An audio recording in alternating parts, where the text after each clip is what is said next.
Halo semuanya, kenalin aku Adriel dan pada kesempatan kali ini aku akan menjelaskan tentang apa itu konsep diri. Selamat menyaksikan.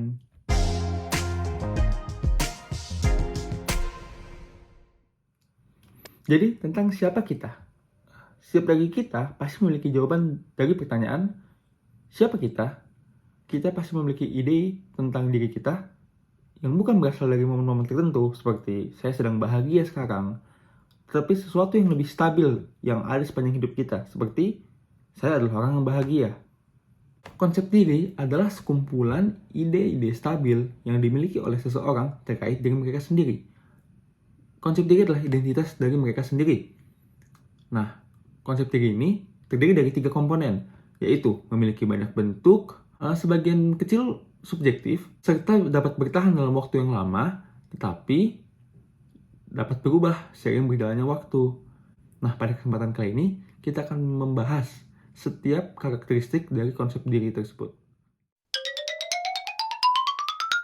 Konsep diri memiliki banyak sekali bentuk. Apa sih yang dimaksud dengan bentuk? Nah, yang pertama nih, orang tuh kadang mendeskripsikan dirinya dengan namanya. Halo, saya Adriel, saya Budi, saya Andi, saya Ani, saya Indah, dan lain-lainnya. Kadang-kadang orang mengandalkan kategori fisik ataupun sosial. Apa sih maksudnya? Contohnya, saya ini adalah seorang perempuan, saya adalah seorang laki-laki, saya orang Indonesia, saya asalnya dari Bogor, saya orang Jakarta, dan lain-lain. Orang juga kadang mendefinisikan dirinya berdasarkan kemampuan atau ketertarikan dia. Contohnya, saya adalah seorang seniman, saya anak bola nih, saya suka menggambar, saya anak band, dan lain-lain.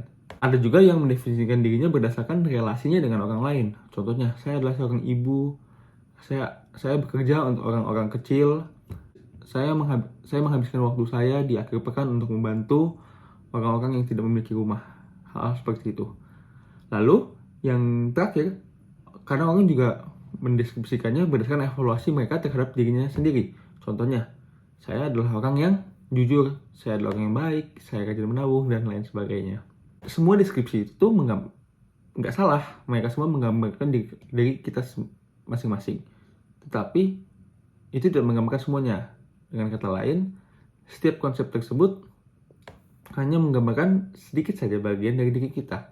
Seseorang terdiri dari kumpulan-kumpulan konsep kecil di dalam dirinya yang membentuk konsep utuh, yang menggambarkan diri mereka secara utuh. Kamu bisa seorang Asia, tubuh atletis, agnostik, semua itu menggambarkan diri kamu, tapi tidak ada yang menggambarkan diri kamu seutuhnya. Itu yang dimaksud memiliki banyak bentuk, dan tubuh kita, diri kita terdiri dari sekumpulan konsep-konsep diri yang lebih kecil. Salah satu cara untuk menemukan konsep diri adalah menentukan apa hal yang kita sengaja tunjukkan kepada orang atau hal yang kita simpan dalam diri kita. Ada tools yang dapat digunakan untuk menentukannya yang bernama Johari Window. Sebuah representasi visual yang terbagi dalam 4 bagian, yaitu open area, hidden area, blind, dan unknown area. Apa sih itu sebenarnya? Open area menunjukkan karakteristik yang dengan sengaja kita tunjukkan ke orang-orang di sekitar kita. Contohnya adalah jurusan kita di perkuliahan, hobi kita, jenis kelamin, nama, dan yang lain. Lalu, hidden area adalah kumpulan karakteristik yang kita tahu tentang diri kita sendiri, tapi kita pilih untuk tidak kita tunjukkan ke orang lain. Contohnya apa? Insecurities atau trauma di masa lalu yang kita simpan dalam diri kita. Selain itu, ada juga yang disebut blind area.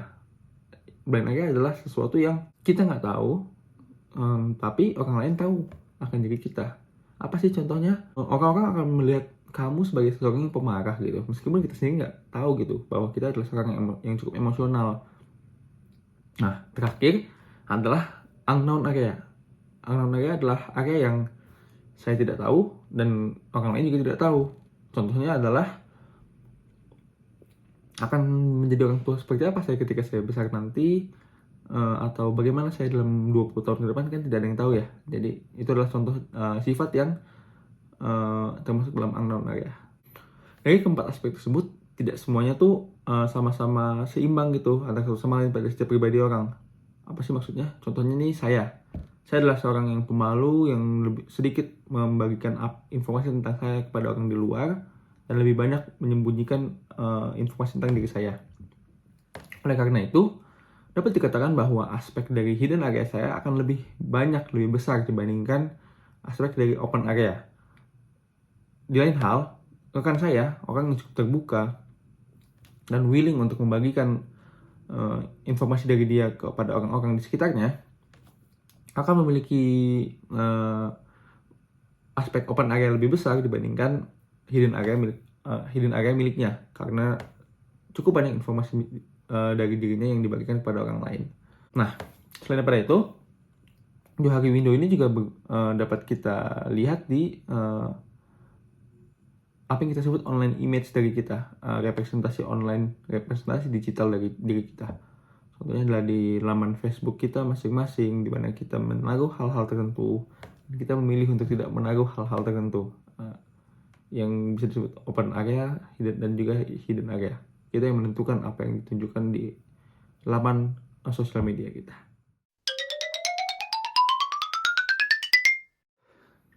Selanjutnya adalah konsep diri itu sedikit subjektif.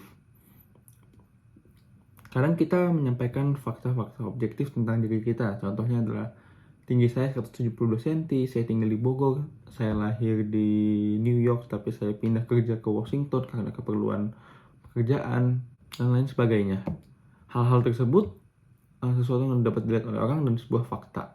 Banyak konsep diri kita yang lebih subjektif dibandingkan objektif.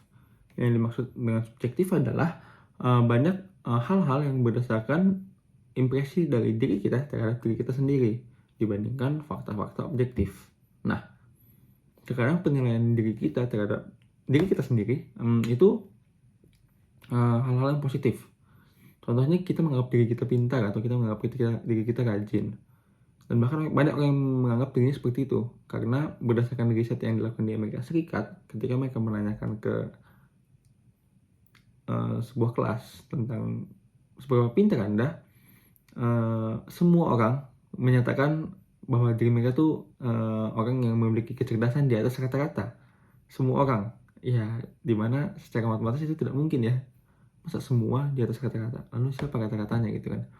Nah, tapi di satu sisi kita juga kadang-kadang menilai diri kita lebih negatif. Hal-hal ini lebih sering dilakukan oleh orang-orang yang memiliki kepercayaan diri rendah. Orang-orang seperti ini lebih sering melihat kegagalan mereka yang mendefinisikan diri mereka. Mereka melihat komentar orang lain dan menjadikan pandangan orang tersebut sebagai identitas diri mereka. Beberapa studi menjelaskan bahwa orang dengan kepercayaan diri rendah yang melihat komentar orang sebagai definisi diri mereka memiliki kemungkinan lebih besar untuk depresi. Depresi ini akan tidak hanya mempengaruhi kondisi mental mereka secara emosional, tapi juga mempengaruhi kondisi fisikal mereka dan bagaimana mereka menjalankan hari mereka. Di lain sisi, orang dengan kepercayaan diri lebih tinggi akan dapat mengabaikan komentar-komentar buruk tentang mereka dan tidak menjadikan itu sebagai definisi akan diri mereka.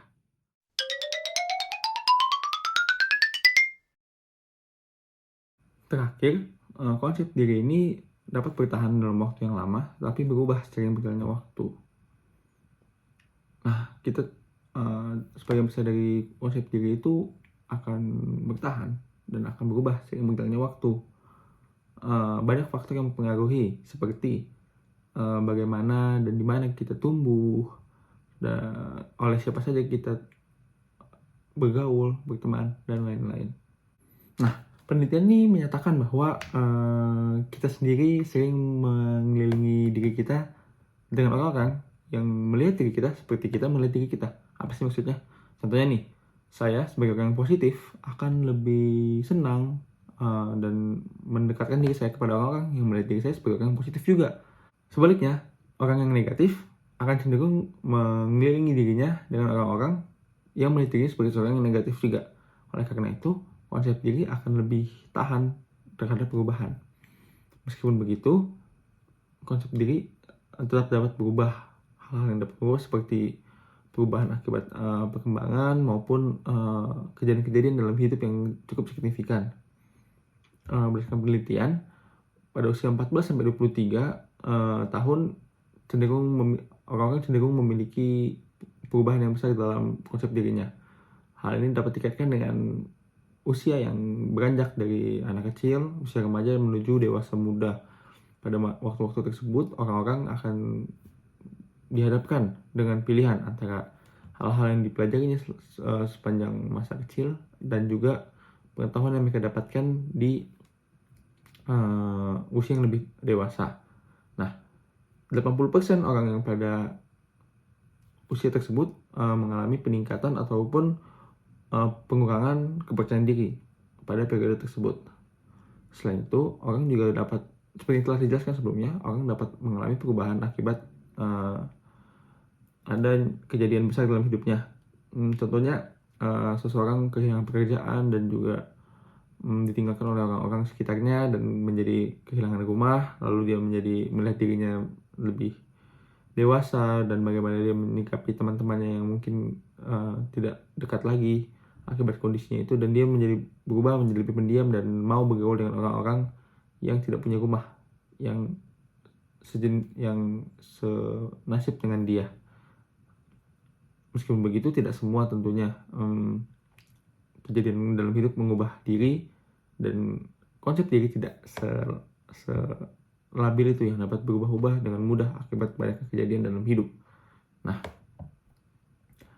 konsep diri yang baik adalah yang fleksibel, yang dapat berubah menjadi semakin baik seiring waktu. Konsep diri sendiri dapat berubah menggunakan terapi yang ekstensif, terutama perubahan yang menjadi lebih baik. Dan terakhir, pada usia dewasa, konsep diri cenderung bertahan dan tidak berubah terlalu banyak. Seperti yang telah dijelaskan sebelumnya, perubahan banyak akan terjadi di usia 14-23 tahun. Begitu penjelasan terkait konsep diri oleh saya. Semoga bermanfaat.